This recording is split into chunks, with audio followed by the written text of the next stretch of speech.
Hello, and welcome to another episode of Quick Fix with Nerd Dads. Many summer activities have closed down this year because of the COVID pandemic, which means there's more room for reading.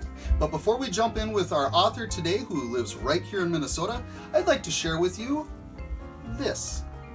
Just to stick to the uneducated eye, maybe, it is, in fact, a magic wand.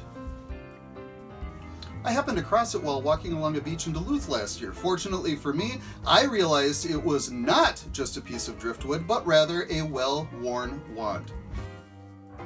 What makes my wand special? Why, this part right here. You see, common wands are not designed well. In order to point straight, you need to bend your wrist uncomfortably.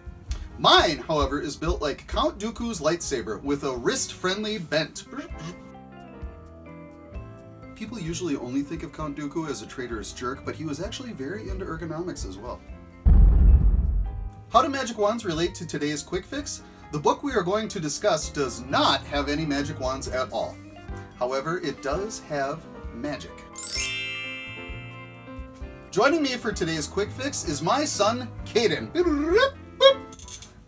Hey, buddy. Hi. I didn't expect to be here right now. If you've read the works of David Eddings, which include the Belgariad and the Malloreon series, then today's book might be right up your alley. It features a kingdom with a warrior guild, a spy guild, and a magic guild, all working for a king. Separately, though. Today's book is Severance Lost by J. Lauren Quill, who lives right here in Minnesota. This is the first book in the Fractal Forsaken series, of which 2 are out and a 3rd is in the works. Caden, give us your thoughts.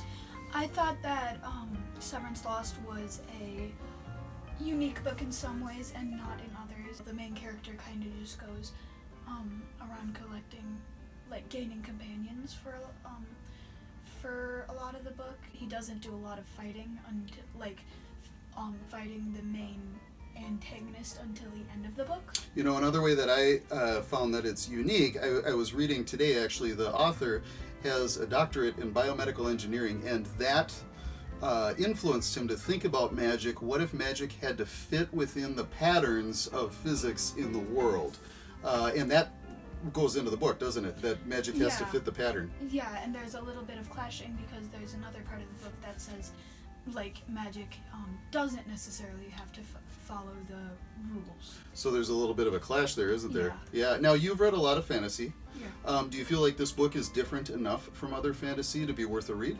Yeah, I'd say so. Okay, and you're in the second book now. I've only read the first one. You're in the second one. You told me you feel like they have a different feel to both of them. Is that right? They definitely do. Told by a different perspective and in a different way.